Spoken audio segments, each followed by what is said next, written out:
We believe that this kind of climate change is going to help Crete and the island and all the tourism section to expand their services for winter time, not just focus only in the summer. So Crete is a diverse island. You can have a lot of different excursions and experiences, not just sea and sun, but also gastronomic, culinary experience as such, where you can find them all year long. So even though climate change has influenced our work, I wouldn't say that it's actually bad. It just differentiated than any other period. The good thing is that in our island we have very good temperatures, even in Christmas. That means now the last 3 or 4 years we have less visitors during summer, in percentage always we talk, in our winery, but we have more visitors even until mid-November. And September, October and November are 3 very good months with very good temperature to consume wine. That's why let's say that our target here in the island is more to do a season of 9 or 10 months and use the good weather, the wine-friendly weather that we can have the other months. That means from March to mid-July and beginning September until Christmas around. And always there is a bigger demand for whites and rosé, and the last 2 years or 3 years I can say for light reds. It's really unusual to keep selling barrel-aged red wines this period of the year. The climate change has changed a lot the way the visitors of Crete approach wineries, because it's too hot some days. So wineries have been trying to adapt. The winemakers try to go to the visitors in their hotels, in the restaurants, make presentations and try to simulate the experience of visiting the winery at their own places of stay. We've obviously made air-conditioned areas at the wineries, and we spent more time in the winery than outdoors. People used to visit the vines. This is not always comfortable during the summer. And also we've been adapting the visiting season, because visitors prefer May and October sometimes, or September, for visits when it's not too warm. By prioritizing the enemies and dangers we face, from the vineyard to the winery, we easily end up with climate change and the extreme phenomena that accompany it. And its repertoire is so rich and inexhaustible that even when we think we have seen the worst, it comes with a variety of unprecedented phenomena to prove us wrong. In the vineyard, the vines are thirsty, and they show it. Burns tend to become the new normal. The dry soil cracks, and even the last water of the subsoil evaporates. While in the winery, the centuries-old underground cellars now need air conditioning, and visitors crave water more than wine. We can assure you that in the recent years, our winery has received its fewest visitors during peak summer season. Obviously, because people prefer a refreshing light iced drink next to the beach to an aged red cuvée at 35 Celsius in the shade. In our area, there are now more withered vineyards than productive ones, while the future looks bleak and ominous at a time when the situation seems irreversible. So, what do we do in the face of this new reality? How do we react? How do we deal with this new challenge? Obviously, with prayers and wishful thinking, no world flourished. Rather the opposite.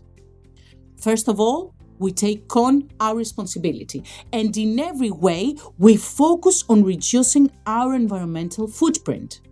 We are redefining and modifying our cultivation practices. We try to raise awareness among our guests.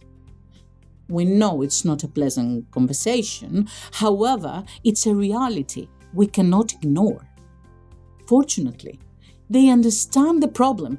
We make it even more specific by giving examples through the tastings. They're puzzled, but they understand. Raising awareness on climate change is as important as our vocation. Visits to the vineyard are reduced because guests avoid them as they feel discomfort in such high temperatures, so a significant part of the experience is lost. Of course, we replace them with virtual reality tools and visualize the experience, but it's not the same. Climate change is here and shows us its harsh face. Unfortunately, it's the Goliath, and we don't have many chances left to face him. I have also noticed that we have lately many more visitors who are eco-friendly. I think that this is very good timing for Crete because more wineries have adopted water conservation techniques, organic farming, and also the shift in indigenous grapes, which are more adaptable to the weather conditions. This is also an excellent opportunity to educate our visitors on how their behavior, for example, water waste, can affect wine production. It's hard to predict how this is going to go in the future, but I'm very optimistic that the wine tourism on Crete will grow and we will become a wine destination. It's important to discuss how climate change is affecting us, both in the vineyards, but also with our guests here and how we operate. And mainly that has to do with, of course, the heat. We see temperatures climbing gradually, but very also intensely, year to year. And so this can become a problem, of course, for visitors because it gets quite uncomfortable. And so the way that we try and combat that is by having a plan to plant more trees. And sometimes it can be as simple as that, both in the vineyards and in the tasting area. And that is something that not only offers beauty and peace for human beings, but it also lowers the temperature significantly. And it is important to note that, we have areas where we do different tests at the hottest times of the year, and where we have put down pathways, we have measured temperatures as high as 45 degrees in the height of the summer at peak sun time, about 1 p.m. here. And just about 20 meters away, where there are larger trees, the temperature drops to 30 degrees Celsius. So from 45 degrees Celsius to 30 degrees Celsius in about 10 steps. And that is really something that is quite striking. And we conduct these tests to just see how can we create cool around us in a natural way and in a regenerative way. And so this is something that is really quite important to us, and we are always thinking about it. It is always on our mind, and it is very much part of the conversation and an important part of the conversation. I will do a quick video of the grounds so that you can have an idea of what I'm talking about. And I hope that sheds just a tiny bit of light.